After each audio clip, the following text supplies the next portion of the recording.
ಆಕಾಶವಾಣಿ ಪ್ರದೇಶ ಸಮಾಚಾರ ಓದುತ್ತಿರುವವರು ಪ್ರತಿಭಾ ನಟರಾಜ್. ಮುಖ್ಯಾಂಶಗಳು: ರಾಜ್ಯದಲ್ಲಿ ನಾಯಕತ್ವ ಬದಲಾವಣೆ ವಿಚಾರ ಎಲ್ಲದಕ್ಕೂ ನಾಳೆ ಉತ್ತರ, ಮುಖ್ಯಮಂತ್ರಿ ಸಿದ್ದರಾಮಯ್ಯ ಸ್ಪಷ್ಟನೆ. ವರಿಷ್ಠರ ಯಾವುದೇ ನಿರ್ಧಾರಕ್ಕೆ ತಾವು ಬದ್ಧ, ಗೃಹ ಸಚಿವ ಡಾ ಜಿ. ಪರಮೇಶ್ವರ್. ಮುಖ್ಯಮಂತ್ರಿ ರಾಜೀನಾಮೆ ನೀಡಿದರೆ ರಾಜ್ಯದಲ್ಲಿ ಅವಧಿಪೂರ್ವ ಚುನಾವಣೆ ನಿಶ್ಚಿತ, ಬಿಜೆಪಿ ರಾಜ್ಯಾಧ್ಯಕ್ಷ ಬಿವೈ ವಿಜಯೇಂದ್ರ. ಮಾಜಿ ಪ್ರಧಾನಿ ಜವಾಹರಲಾಲ್ ನೆಹರು ಅವರ ಪುಣ್ಯಸ್ಮರಣೆ, ನೆಹರು ಕೊಡುಗೆ ಸ್ಮರಿಸಿದ ಮುಖ್ಯಮಂತ್ರಿ. ರಾಜ್ಯದಲ್ಲಿ ಕೃತಕ ಬುದ್ದಿಮತ್ತೆ ಆಧಾರಿತ ಜಲ ಆಡಳಿತಕ್ಕೆ ಸರ್ಕಾರ ಒತ್ತು, ಮುಖ್ಯ ಕಾರ್ಯದರ್ಶಿ ಡಾ ಶಾಲಿನಿ ರಜನೀಶ್. ದೆಹಲಿಯಲ್ಲಿ ನಡೆದ ಹೈಕಮಾಂಡ್ ಜೊತೆಗಿನ ಸಭೆಯ ಬಳಿಕ ಇದೇ ಮೊದಲ ಬಾರಿಗೆ ಮುಖ್ಯಮಂತ್ರಿ ಸಿದ್ದರಾಮಯ್ಯ ಮೌನ ಮುರಿದಿದ್ದಾರೆ. ಎಲ್ಲದಕ್ಕೂ ನಾಳೆ ಉತ್ತರ ನೀಡುವುದಾಗಿ ತಿಳಿಸಿದ್ದಾರೆ. ವಿಧಾನಸಭೆಯಲ್ಲಿಂದು ಮಾಜಿ ಪ್ರಧಾನಿ ಜವಾಹರಲಾಲ್ ನೆಹರು ಅವರ 62ನೇ ಪುಣ್ಯತಿಥಿ ಅಂಗವಾಗಿ ನೆಹರು ಭಾವಚಿತ್ರಕ್ಕೆ ಪುಷ್ಪನಮನ ಸಲ್ಲಿಸಿ ಮಾತನಾಡಿದ ಅವರು, ನೆಹರು ದೇಶಕ್ಕೆ ನೀಡಿದ ಕೊಡುಗೆಯನ್ನು ಸ್ಮರಿಸಿದ್ದಾರೆ. ರಾಜ್ಯದಲ್ಲಿ ಮುಖ್ಯಮಂತ್ರಿ ಬದಲಾವಣೆ ಕುರಿತಂತೆ ನಾಳೆ ಎಐಸಿಸಿ ಪ್ರಧಾನ ಕಾರ್ಯದರ್ಶಿ ರಣದೀಪ್ ಸಿಂಗ್ ಸುರ್ಜೇವಾಲಾ ಅಧಿಕೃತವಾಗಿ ಘೋಷಿಸಲಿದ್ದಾರೆ ಎಂದು ಗೃಹ ಸಚಿವ ಡಾ ಜಿ. ಪರಮೇಶ್ವರ್ ಸ್ಪಷ್ಟಪಡಿಸಿದ್ದಾರೆ. ಬೆಂಗಳೂರಿನಲ್ಲಿಂದು ಸುದ್ದಿಗಾರರೊಂದಿಗೆ ಮಾತನಾಡಿದ ಅವರು, ಹೈಕಮಾಂಡ್ ನಿರ್ಧಾರಕ್ಕೆ ಬದ್ಧವಾಗಿರುವುದಾಗಿ ತಿಳಿಸಿದ್ದಾರೆ. ರಾಜ್ಯಸಭೆ ಮತ್ತು ವಿಧಾನ ಪರಿಷತ್ ಚುನಾವಣೆಯಲ್ಲಿ ಅಭ್ಯರ್ಥಿಗಳ ಆಯ್ಕೆಗೆ ಸಂಬಂಧಿಸಿದ ಚರ್ಚೆಗಳ ಬಗ್ಗೆ ಮಾತ್ರ ಹೈಕಮಾಂಡ್ ತಿಳಿಸಿದೆ ಎಂದು ಹೇಳಿದ್ದಾರೆ. ಮುಖ್ಯಮಂತ್ರಿ ಸಿದ್ದರಾಮಯ್ಯ ರಾಜೀನಾಮೆ ನೀಡುವ ವರದಿಗಳು ಕೇವಲ ಊಹಾಪೋಹ ಎಂದು ಬೃಹತ್ ಮತ್ತು ಮಧ್ಯಮ ಕೈಗಾರಿಕಾ ಸಚಿವ ಎಂಬಿ ಪಾಟೀಲ್ ತಿಳಿಸಿದ್ದಾರೆ. ಬೆಂಗಳೂರಿನಲ್ಲಿಂದು ಸುದ್ದಿಗಾರರೊಂದಿಗೆ ಮಾತನಾಡಿದ ಅವರು, ದೆಹಲಿಯಲ್ಲಿ ನಡೆದ ಸಭೆಯಲ್ಲಿ ನಾಯಕತ್ವ ಬದಲಾವಣೆ ಕುರಿತು ಯಾವುದೇ ಚರ್ಚೆಗಳು ನಡೆದಿಲ್ಲ ಎಂದು ಸ್ಪಷ್ಟಪಡಿಸಿದ್ದಾರೆ. ಪಕ್ಷದ ಪ್ರಧಾನ ಕಾರ್ಯದರ್ಶಿ ಕೆಸಿ ವೇಣುಗೋಪಾಲ್ ಈಗಾಗಲೇ ನೀಡಿರುವ ಸ್ಪಷ್ಟೀಕರಣವನ್ನು ಅಂತಿಮವೆಂದು ಪರಿಗಣಿಸಬೇಕು ಎಂದು ಹೇಳಿದ್ದಾರೆ. ದೆಹಲಿಯಲ್ಲಿ ರಾಜ್ಯಸಭೆ ಮತ್ತು ವಿಧಾನ ಪರಿಷತ್ ಚುನಾವಣೆಗೆ ಸಂಬಂಧಿಸಿದ ವಿಷಯಗಳ ಬಗ್ಗೆ ಮಾತ್ರ ಚರ್ಚಿಸಲಾಗಿದೆ ಎಂದು ಸ್ಪಷ್ಟಪಡಿಸಿದ್ದಾರೆ. ನಾಯಕತ್ವ ಬದಲಾವಣೆಯ ವದಂತಿಗಳ ನಡುವೆ ನಾಳೆ ಮುಖ್ಯಮಂತ್ರಿ ಸಿದ್ದರಾಮಯ್ಯ ಉಪಮುಖ್ಯಮಂತ್ರಿ ಡಿಕೆ ಶಿವಕುಮಾರ್ ಅವರೊಂದಿಗೆ ಉಪಹಾರ ಕೂಟ ನಡೆಸಲಿದ್ದಾರೆ. ಬಳಿಕ ಸುದ್ದಿಗೋಷ್ಠಿ ನಡೆಸಿ ಎಲ್ಲಾ ವದಂತಿಗಳಿಗೆ ಸ್ಪಷ್ಟನೆ ನೀಡಲಿದ್ದಾರೆ. ಮುಖ್ಯಮಂತ್ರಿ ಅವರೊಂದಿಗಿನ ಉಪಹಾರ ಸಭೆಯನ್ನು ಉಪಮುಖ್ಯಮಂತ್ರಿ ಅವರ ಕಚೇರಿ ದೃಢಪಡಿಸಿದೆ ಎಂದು ಐಎಎನ್ಎಸ್ ಸುದ್ದಿಸಂಸ್ಥೆ ವರದಿ ಮಾಡಿದೆ. ಪ್ರಸ್ತುತ ದೆಹಲಿಯಲ್ಲಿರುವ ಉಪಮುಖ್ಯಮಂತ್ರಿ ಡಿಕೆ ಶಿವಕುಮಾರ್ ನಾಳೆ ಬೆಳಗ್ಗೆ ಬೆಂಗಳೂರಿಗೆ ಆಗಮಿಸಲಿದ್ದಾರೆ. ಸಭೆಯ ಬಳಿಕ ಉಭಯ ನಾಯಕರು ಪತ್ರಿಕಾಗೋಷ್ಠಿ ನಡೆಸಿ ನಾಯಕತ್ವ ಬದಲಾವಣೆ ಕುರಿತಂತೆ ಇರುವ ಊಹಾಪೋಹಗಳಿಗೆ ಸ್ಪಷ್ಟನೆ ನೀಡಲಿದ್ದಾರೆ.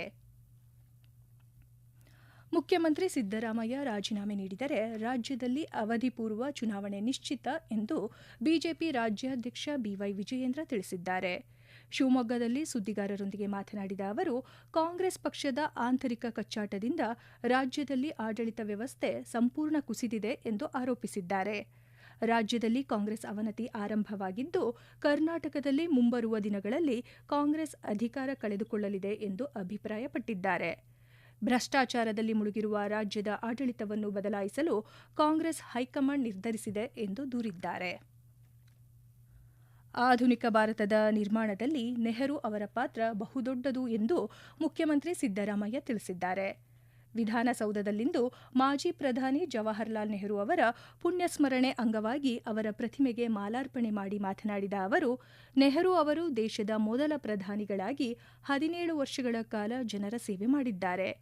ಮಿಶ್ರ ಆರ್ಥಿಕತೆಗೆ ಹೆಚ್ಚು ಒತ್ತು ನೀಡಿ ಬೃಹತ್ ಅಣೆಕಟ್ಟುಗಳ ನಿರ್ಮಾಣ, ಶಿಕ್ಷಣ, ಸಹಕಾರ ಕ್ಷೇತ್ರಗಳಲ್ಲಿ ವೈಜ್ಞಾನಿಕ ಮನೋಭಾವ ಬೆಳೆಸಲು ಕಾರಣರಾಗಿದ್ದಾರೆ ಎಂದು ಅಭಿಪ್ರಾಯಪಟ್ಟಿದ್ದಾರೆ. ಪಂಚವಾರ್ಷಿಕ ಯೋಜನೆಗಳನ್ನು ರೂಪಿಸಿ ದೇಶದ ಪ್ರಗತಿಯನ್ನು ವೈಜ್ಞಾನಿಕವಾಗಿ ಸಾಧಿಸುವ ಪ್ರಯತ್ನ ಮಾಡಿದ್ದ ನೆಹರು ಅವರ ಹಾದಿಯಲ್ಲಿ ನಡೆಯುವ ಪ್ರಾಮಾಣಿಕ ಪ್ರಯತ್ನ ಮಾಡಲಾಗುವುದು ಎಂದು ತಿಳಿಸಿದ್ದಾರೆ.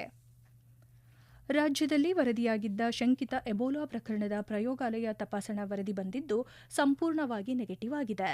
ಆ ವ್ಯಕ್ತಿಗೆ ಯಾವುದೇ ಸೋಂಕು ಇಲ್ಲ ಎಂದು ಆರೋಗ್ಯ ಇಲಾಖೆ ತಜ್ಞ ವೈದ್ಯರು ಖಚಿತಪಡಿಸಿದ್ದಾರೆ ಎಂದು ಸಾಮಾಜಿಕ ಮಾಧ್ಯಮ ಎಕ್ಸ್ನಲ್ಲಿ ಆರೋಗ್ಯ ಸಚಿವ ದಿನೇಶ್ ಗುಂಡೂರಾವ್ ತಿಳಿಸಿದ್ದಾರೆ. ಶಂಕೆ ವ್ಯಕ್ತವಾದ ತಕ್ಷಣವೇ ಇಲಾಖೆಯು ಸಾರ್ವಜನಿಕ ಆರೋಗ್ಯ ಮಾರ್ಗಸೂಚಿಗಳನ್ವಯ ಅತ್ಯಂತ ಕಟ್ಟುನಿಟ್ಟಾದ ಕ್ರಮ ಕೈಗೊಂಡಿದೆ ಎಂದು ಅವರು ಸ್ಪಷ್ಟಪಡಿಸಿದ್ದಾರೆ. ಪ್ರದೇಶ ಸಮಾಚಾರ ಕೇಳುತ್ತಿದ್ದೀರಿ. ನಮ್ಮ ಎಲ್ಲಾ ರಾಷ್ಟ್ರೀಯ ವಾರ್ತೆಗಳು ಹಾಗೂ ಪ್ರದೇಶ ಸಮಾಚಾರ ಈಗ ಆಕಾಶವಾಣಿ ನ್ಯೂಸ್ ಕನ್ನಡ ಯೂಟ್ಯೂಬ್ ಚಾನೆಲ್ನಲ್ಲಿ ಲಭ್ಯ. ನಮ್ಮ ಎಕ್ಸ್ ಖಾತೆ ಮತ್ತು ಇನ್ಸ್ಟಾಗ್ರಾಂ ಖಾತೆ ಆಕಾಶವಾಣಿ ನ್ಯೂಸ್ ಕನ್ನಡ. ಹೆಚ್ಚಿನ ಮಾಹಿತಿಗಾಗಿ ನಮ್ಮ ಫೇಸ್ಬುಕ್ ಖಾತೆ AIR ಕನ್ನಡ ನ್ಯೂಸ್ ಅನುಸರಿಸಿ. ಮಾಹಿತಿಯ ಹೂರಣ ವಾರದ ಕಾರ್ಯಕ್ರಮ ಪ್ರಚಲಿತ ವಿದ್ಯಮಾನ ಪ್ರತಿ ಬುಧವಾರ 9:15ಕ್ಕೆ.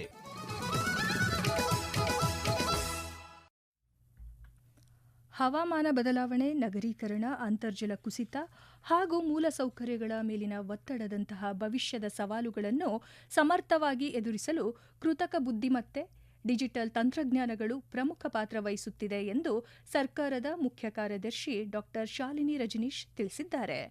ಬೆಂಗಳೂರಿನಲ್ಲಿಂದು ಜಲಮಂಡಳಿ ಆಯೋಜಿಸಿದ್ದ ರಾಷ್ಟ್ರೀಯ AI ಮತ್ತು ಡಿಜಿಟಲ್ ವಾಟರ್ ಶೃಂಗಸಭೆ 2026 ಉದ್ಘಾಟಿಸಿ ಮಾತನಾಡಿದ ಅವರು, ಬೆಂಗಳೂರು, ಮಂಗಳೂರು, ಮೈಸೂರು, ಧಾರವಾಡ ನಗರಗಳಲ್ಲಿ ನೀರಿನ ಮೇಲಿನ ಒತ್ತಡ ಹೆಚ್ಚಾಗುತ್ತಿದೆ. ಇಂತಹ ಸಂದರ್ಭಗಳಲ್ಲಿ ತಂತ್ರಜ್ಞಾನ ಆಧಾರಿತ ಆಡಳಿತ ವ್ಯವಸ್ಥೆಗಳು ಅತ್ಯಗತ್ಯವಾಗಿದೆ ಎಂದು ಪ್ರತಿಪಾದಿಸಿದ್ದಾರೆ. ಬೆಂಗಳೂರು ಜಲಮಂಡಳಿ ಅಧ್ಯಕ್ಷ ಡಾ. ರಾಮಪ್ರಸಾದ್ ಮನೋಹರ್ ಮಾತನಾಡಿ, ಬೆಂಗಳೂರಿನ ವಿಸ್ತಾರ ಮತ್ತು ಸಂಕೀರ್ಣತೆಯು ಸಾಂಪ್ರದಾಯಿಕ ನಿರ್ವಹಣಾ ಕಾರ್ಯಾಚರಣೆಗಳಿಂದ ಮುನ್ಸೂಚಕ ಮತ್ತು ಬುದ್ಧಿವಂತ ನಿರ್ವಹಣಾ ವ್ಯವಸ್ಥೆಗಳತ್ತ ಬದಲಾಗುತ್ತಿದೆ ಎಂದು ಅಭಿಪ್ರಾಯಪಟ್ಟಿದ್ದಾರೆ. ಜಲಮಂಡಳಿಯ AI ಚಾಲಿತ ಎನರ್ಜಿ ಆಪ್ಟಿಮೈಸೇಷನ್ ಪಂಪ್ಗಳಿಂದ ವಾರ್ಷಿಕವಾಗಿ ಪೋಲಾಗುತ್ತಿದ್ದ ಸುಮಾರು 42 ಕೋಟಿ ರೂಪಾಯಿ ಮೌಲ್ಯದ ವಿದ್ಯುತ್ ವೆಚ್ಚವನ್ನು ಉಳಿತಾಯ ಮಾಡಲು ನೆರವಾಗಿದೆ ಎಂದು ಸ್ಪಷ್ಟಪಡಿಸಿದ್ದಾರೆ. ಪ್ರಧಾನಿ ನರೇಂದ್ರ ಮೋದಿ ಸರ್ಕಾರ 12 ವರ್ಷಗಳನ್ನು ಪೂರೈಸಿದೆ.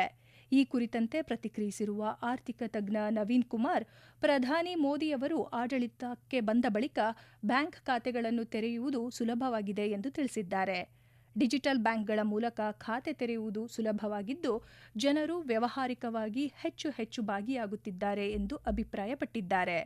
ಕೆಳಸ್ತರದ ಮಹಿಳೆಯರು ಇಂದು ಷೇರು ಮಾರುಕಟ್ಟೆಯಲ್ಲೂ ತೊಡಗಿಕೊಳ್ಳುವುದು ಅತ್ಯುತ್ತಮ ಬೆಳವಣಿಗೆ ಎಂದು ತಿಳಿಸಿದ್ದಾರೆ.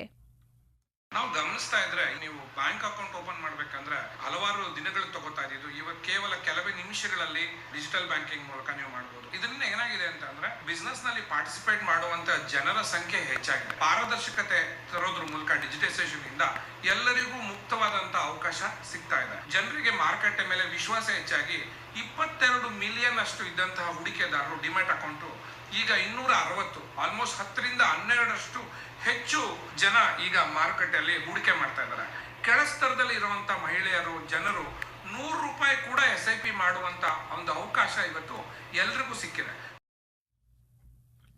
ಹಾವೇರಿ ಜಿಲ್ಲೆಯಲ್ಲಿ ಪ್ರಸಕ್ತ ವರ್ಷ 3.28 ಲಕ್ಷ ಹೆಕ್ಟೇರ್ ಪ್ರದೇಶದಲ್ಲಿ ಬೀಜ ಬಿತ್ತನೆ ಗುರಿ ಹೊಂದಲಾಗಿದ್ದು, ಜಿಲ್ಲೆಯ ಬೇಡಿಕೆಗೆ ತಕ್ಕಂತೆ ಗೊಬ್ಬರಗಳ ಪೂರೈಕೆ ಮಾಡಲಾಗುತ್ತಿದೆ ಎಂದು ಕೃಷಿ ಇಲಾಖೆ ಜಂಟಿ ನಿರ್ದೇಶಕ ಕೆ. ಮಲ್ಲಿಕಾರ್ಜುನ ಮಾಹಿತಿ ನೀಡಿದ್ದಾರೆ.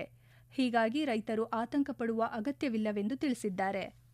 ಜಿಲ್ಲೆಯಲ್ಲಿ ಈವರೆಗೆ 82,598 ಮೆಟ್ರಿಕ್ ಟನ್ ಗೊಬ್ಬರ ದಾಸ್ತಾನಿದ್ದು, ಇದರಲ್ಲಿ 41,517 ಮೆಟ್ರಿಕ್ ಟನ್ ಗೊಬ್ಬರ ಈಗಾಗಲೇ ಮಾರಾಟವಾಗಿದೆ.